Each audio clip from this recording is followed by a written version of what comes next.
Okay, now I left off with part one of saying that I came into the hallway and I'm screaming and screaming and screaming and screaming that this damn baby is coming out. And they telling me I'm a first time mom and I'm just scared. And I'm like, bitch, no, this baby has dropped, it's coming out my cootie cat, okay? So like I said, when I come and I meet the doctor and he lifts up the sheet, he's like, the head is out, the head is out. Get her to the room. So they whisked me to the room. And like I said, for some reason I just thought in my head that I just thought like they were going, I didn't think I was going to have to deliver my son, because if at the point of the time we left the hospital, they said he was already dying. His heart rate was low. My heart rate was low. My blood pressure was low. His blood pressure. It was like we were tit for tat on the dying list. I was damn near dead. So I don't know what conditions he's in. So I didn't know if I was going to have to birth him or not, if they were just going to take him out of me. If he had passed, I was hoping they would just take him out of me. But that's not what they did. I had to birth him. So that's what I did. And I was by myself. My parents had to drive, which was a 3-hour drive. My son's father was not there because he was doing something else, and he was not able to be notified at that time that anything was going on. I was already there by the time he was already even notified anything was going on.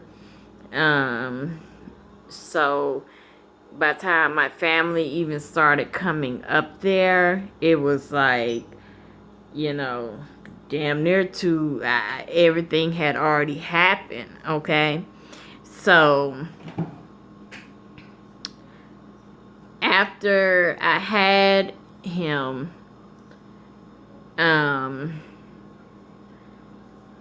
there was a nurse where I got off the helicopter. She stayed with me because I didn't have any family there with me, because everything happened so quick. So she stayed with me. And right after I had him, I wanted to hold him. But they said that wasn't a good idea. And I didn't feel they had the right to say that. So I'm like, give me my child. And they were like, no, we're not going to give him to you. And they took like a blanket and just wrapped him up like he was, like he was nothing. They just wrapped him up like you wrap up.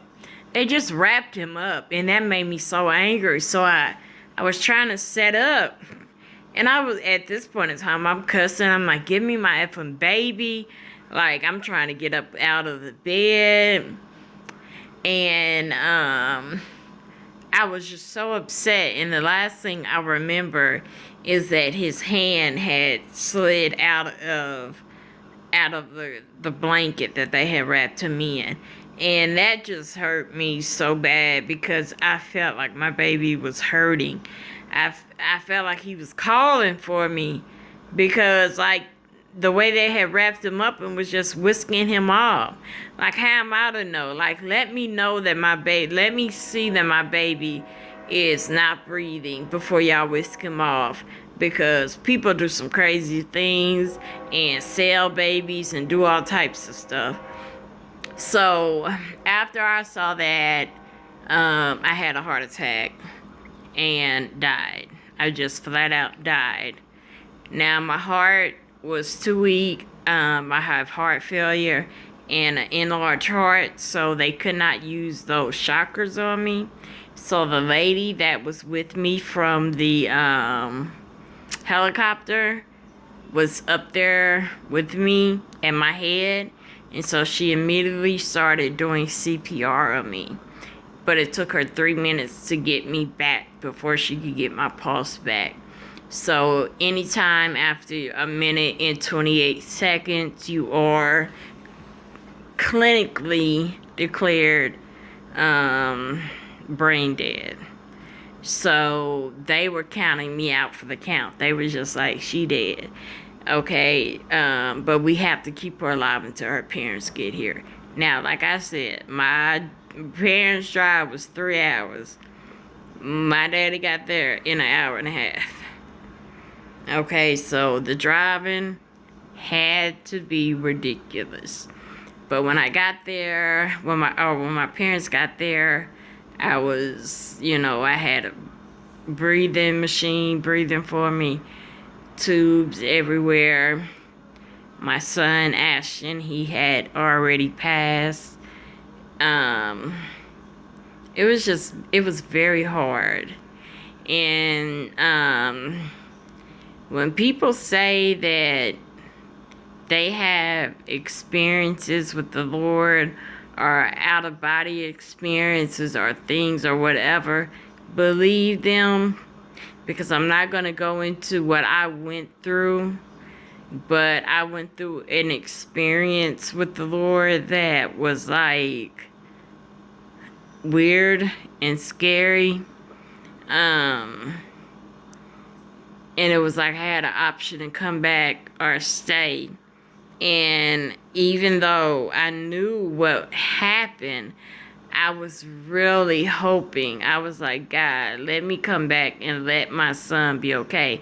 Please don't put me through all this and then take it away. Just take my son away from me. Like, at that time, I was so angry with God because I was like, you have taken my health away from me. You have taken so many things away from me.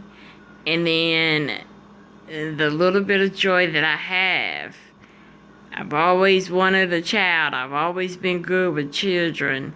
And then, like, I had this man that I'm deadly in love with, and you gonna take our child? So I was really angry with God.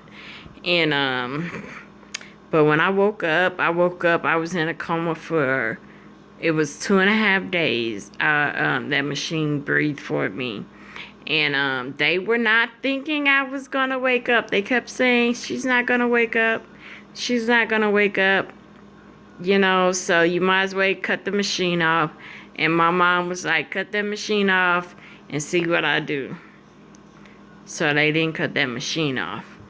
But, my family came up there. His father came up there. I heard every single thing everybody said to me when my grandpa talked to me, when my mom talked to me. My sisters kept saying, wake up, your nieces need you. Your nieces need to have sleepovers. Your nieces need to see you at their graduations and their school plays. Like, please wake up. Don't leave us. It's not time for you to go. Like, I heard everything. I heard the doctors. I heard what my boyfriend had said. I heard everything everybody said to me. And I just couldn't respond back until 2.5 days. And finally I woke up. And the first thing I asked was, is Ashton okay? And of course the answer was no. He has passed. But my mother and my father made sure that he was kept to where I could see him. So when I woke up, I was able to hold him. And this is where I don't want to cry. When I was holding him, I was telling him how much I loved him and how much I hate to see him go, and that we will be together again one day, and I will make sure that I will see him again. And